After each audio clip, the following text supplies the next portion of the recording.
వి gold trusted gold buyers తాకట్టులో ఉన్న బంగారాన్ని విడిపించి ఈ రోజు ఉన్న మార్కెట్ ధరకే కొనబడును. మరిన్ని వివరాలకు సంప్రదించండి 7771077720.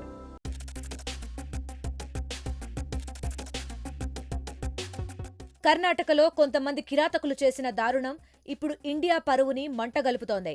కాసుల కోసం వచ్చి కామంతో కళ్లు మూసుకుపోయిన ఆ దుండగులు ఏకంగా విదేశీ టూరిస్టులపైనే దారుణానికి ఒడిగట్టారు. ఈ ఘటనలో 2 మహిళలపై గ్యాంగ్ రేప్ జరగగా ఓ యువకుడు మృతి చెందాడు. అంతర్జాతీయ మహిళా దినోత్సవం నాడే ఈ ఘటన వెలుగు చూడడంతో దేశం తలదించుకునే పరిస్థితి వచ్చింది. కొప్పల్కు చెందిన ఓ మహిళ పర్యాటకుల కోసం హోమ్ స్టే నిర్వహిస్తోంది. ఈ క్రమంలోనే ఇటీవలే ఇజ్రాయెల్ నుంచి ఓ మహిళ, అమెరికా నుంచి వచ్చిన డానియల్ సహా మహారాష్ట్ర, ఒడిశాకు చెందిన యువకులకు ఆశ్రయం కల్పించింది. దీంతో వారంతా ఆమె ఇంట్లోనే ఉంటున్నారు. అయితే గురువారం రాత్రి డిన్నర్ చేసి సోనాపూర్ సమీపంలోని తుంగభద్ర కెనాల్ ఒడ్డుకు వెళ్లాలని నిర్ణయించారు. దీంతో హోమ్ స్టే మహిళా యాజమాని ఆ 4 పర్యాటకులను అక్కడికి తీసుకువెళ్లింది. గురువారం రాత్రి సుమారు 11:30 సమయంలో కాలువ ఒడ్డున కూర్చుని నక్షత్రాలను చూస్తున్నారు. ఒక్కసారిగా అక్కడికి గుర్తు తెలియని 3 వ్యక్తులు బైక్పై వచ్చారు. పెట్రోల్ ఉందా అంటూ మాటలు కలిపారు. ఆ వెంటనే తమకు 100 రూపాయలు ఇవ్వాలంటూ డిమాండ్ చేశారు. దీనికి టూరిస్టులు ఒప్పుకోకపోవడంతో వాళ్లపై దాడికి పాల్పడ్డారు. అమెరికాకు చెందిన డానియల్, మహారాష్ట్రకు చెందిన పంకజ్, ఒడిశాకు చెందిన బీబాష్లను దుండగులు కాల్వలోకి తోసేశారు. అనంతరం ఇజ్రాయెల్ పౌరురాలితో పాటు హోమ్ స్టే యజమానిపై అత్యాచారం చేసి పారిపోయారు.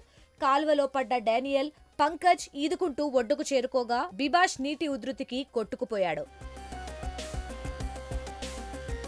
వెంటనే స్థానిక పోలీస్ స్టేషన్ కు వెళ్లిన టూరిస్టులు జరిగింది చెప్పడంతో హుటాహుటిన కెనాల్ వద్దకు చేరుకుని బీబాష్ కోసం గాలించగా శుక్రవారం ఉదయం అతని మృతదేహం లభ్యమైంది. దుండగుల దాడిలో గాయపడ్డ డానియల్, పంకజ్లను పోలీసులు ఆసుపత్రికి తరలించి చికిత్స అందించారు. 2 యువతులకు కూడా ఆసుపత్రిలో పరీక్షలు చేయించారు. ನಮಗೆ ಇನ್ಫಾರ್ಮೇಶನ್ ಬಂದ ಪ್ರಕಾರ ನಿನ್ನೆ 5 ಜನ ಸಾಣಾಪುರ್ ಕೆರೆ ಹತ್ರ ಹೋದಾಗ ಅವ್ರಿಗೆ ಫಿಸಿಕಲ್ ಅದರಲ್ಲಿ 3 ಜನ ಮೆನ್ನು 2 ಜನ ಹೆಣ್ಮಕ್ಳು. ಯಾವ ದೇಶದವರು? ಅದರಲ್ಲಿ ಒಬ್ಬರು US ದೇಶದ ಪ್ರಜೆ ಇದ್ದಾರೆ, ಇನ್ನೊಬ್ರು ಇಸ್ರೇಲಿ ಹೋದಾಗ ಅದೆಲ್ಲ ಡಾಕ್ಯುಮೆಂಟ್ಸ್ ವೆರಿಫೈ ಮಾಡ್ತಾ ಇದ್ದೀವಿ ನಾವು. ಸೊ ಅವರಿಗೆ ಅಲ್ಲಿ ಫಿಸಿಕಲಿ ಮತ್ತು ಹೆಣ್ಮಕ್ಳು ಸೆಕ್ಷುಲಿ ಅಸಾಲ್ಟ್ ಮಾಡಿದ್ದಾರೆ ಅಂತ ಹೇಳ್ತಾ ಇದ್ದಾರೆ. ಸೊ ಅದ್ರ ಬಗ್ಗೆ ನಾವು ಮೆಡಿಕಲ್ ಮಾಡಿಸ್ತಾ ಇದ್ದೀವಿ. ಉತ್ತಮ ವರ್ಷನ FIR ತಗೊಂಡು ಮುಂದಿನ ತನಿಖೆ ಮಾಡ್ತೀವಿ. ಅಟ್ಯಾಕ್ ಮಾಡಿದ್ರು ಯಾರು? ಇನ್ನೂ ಗೊತ್ತಾಗಿಲ್ಲ ಯಾರು ಮಾಡಿದ್ದಾರೆ ಅಂತ ಹೇಳಿ. ಸೊ ಅದ್ರ ಬಗ್ಗೆ ನಾವು ತನಿಖಾ ತಿಂದು 2 ಟೀಮ್ಗಳು ಆಲ್ರೆಡಿ ಬಿಟ್ಟಿದ್ದೀವಿ. ಸೊ ಮುಂದಿನ ತನಿಖೆ ಮುಂದೆ ನಡೀತಾ ಇದೆ. FIR ತಗೊಂಡು ಮುಂದಿನ ತನಿಖೆ ಮಾಡಿ. ಎಲ್ಲಿ ಆಯ್ತು? ಎಷ್ಟು ಗಂಟೆ ಆಯ್ತು ಸರ್? ಸುಮಾರು ರಾತ್ರಿ 11ರಿಂದ 11:30 ಗಂಟೆಗೆ ಆಗಿದೆ.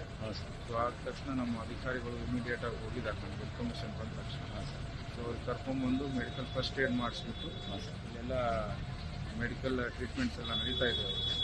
సో ఇష్టాత తక్షణ ನಾವು FIR దాఖలు ಮಾಡ್ಕೊಂಡು ఈ దారుణ ఘటనను సీరియస్ గా తీసుకున్న పోలీసులు నిందితుల కోసం ప్రత్యేక బృందాలుగా ఏర్పడి గాలిస్తున్నారు.